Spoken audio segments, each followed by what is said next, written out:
Aloha and welcome to Astrology Now Maui. I am Juliet Butters Doty, evolutionary astrologer, bringing to you news of the full moon in Pisces, lunar eclipse, and the Libra Equinox on September 17th and September 22nd. We are navigating cosmic shifts, no doubt, with this partial lunar eclipse and the equinox.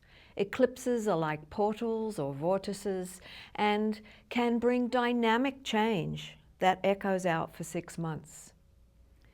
An eclipse marks a celestial event where the Earth's shadow partially covers the moon, creating a mystical and introspective atmosphere, especially since it occurs in the dreamy sign of Pisces.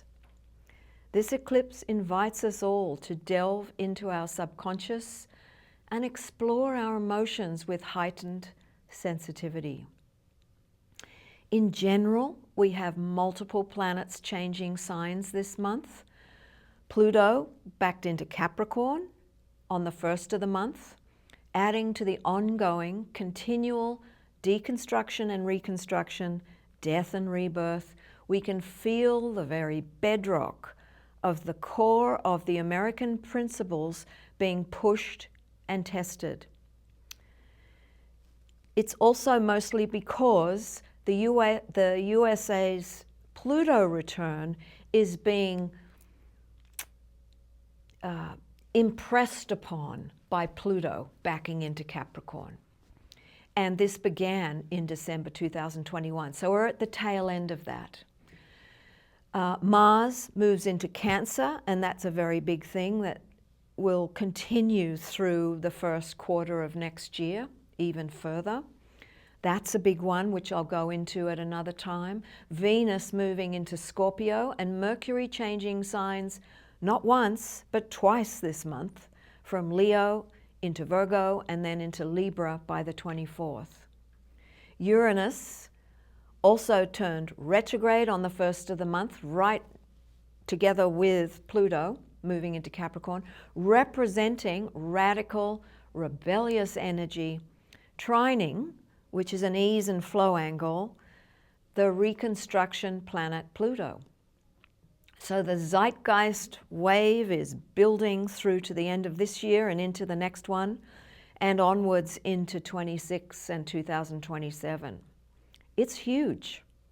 And yet it can seem like nothing really is happening except a whole lot of intensity as it rattles the nervous system for some, annihilates others, and yet over the years, the landscape will completely shift. Jupiter is trining Venus. The two benefics are assisting us all. It's kind of superb, actually. Jupiter trining Venus brings a harmonious alignment between the planet of expansion and the planet of love and beauty. This aspect bestows blessings and opportunities, enhancing our relationships, creativity, and overall sense of abundance. What a marvel that is. Take advantage of it. So Chiron is opposite Venus, while he is also spurring on and supporting Jupiter. So this encourages us to heal past wounds related to love and self-worth, related to our relationships.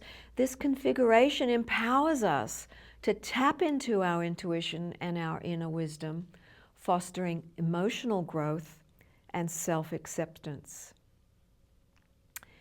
The Jupiter-Saturn square continues, giving a push-pull energy that is still running through until June of 2025. So we'll have another square Christmas Eve of this year, and then again of June of next year. So it's in play all this time. So both planets affect our social structures over time, refining where possibly we could work together more. Hey, we could use that. Pluto, Uranus, and the Sun in this eclipse chart form a grand Earth trine, signifying a powerful alignment that provides stability, transformation, and manifestation of our goals. This supportive energy helps us ground our ambitions and make tangible progress towards our aspirations. Back in the 60s, we experienced the seed of the flower power generation, igniting the need for freedom. And rioting was happening everywhere, whilst pushing against the limitations, the rules, and structures of society. Now, and then we had the square, which was the Arab Spring, and so much since 2012, 13, 14, even 2011. And now we're coming to the beginning of the trine, where we build moving with the flow of the creative new structures, making the changes that will become the foundational groundwork as we move through the process of building the new earth. It's huge, as I said. We also have Neptune conjunct the eclipsed lunar moon. So what is it that we're not seeing? Or what have we numbed out? Highlighting the theme of illusion and deception too. It urges us to look beyond the surface and look for and uncover hidden truths, especially in areas where we may be deceiving even ourselves or others, asking us to look at what we're just not seeing very clearly. Saturn in Pisces has that intonation as well, and yet he's the ruler of Capricorn, and he is semi-squaring Pluto in Capricorn. It's another hard aspect, and it's a pretty good push.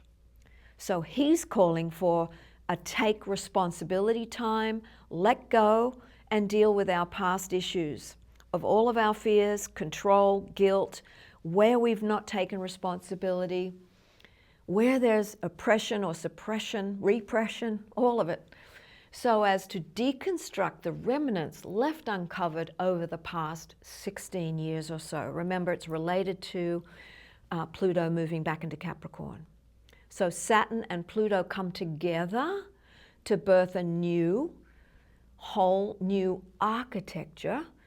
They came together of the government back in January 2020. So this is the next little kick that Saturn is giving to Pluto, or perhaps it's Pluto giving it to Saturn. Either way, it's triggering us all again since March of this year until now about what is the dividing line of how to look at what's really happening here. What is the true reality? Remember, Saturn is the proverbial reality checker. Pluto has been moving back and forth into Capricorn from Aquarius, then back into Aquarius for the last 2 to 3 years. These outer planets, Neptune and Pluto, move so slowly, but they have a huge collective effect. And as they move back, we get a chance to get things right. So now is our time. Interesting, coming up to election time in November. So Pluto is sesquiquadrate to Mercury. It's a big fancy word. The name of an angle. Yep, it's another hard aspect. Whilst Mercury is opposite Saturn. So Saturn is pushing Mercury now in post-retrograde fashion. Saturn is retrograde, but Mercury is not. Just what have we got to say after discerning when we were back in Virgo, what means the most in our hearts, Leo?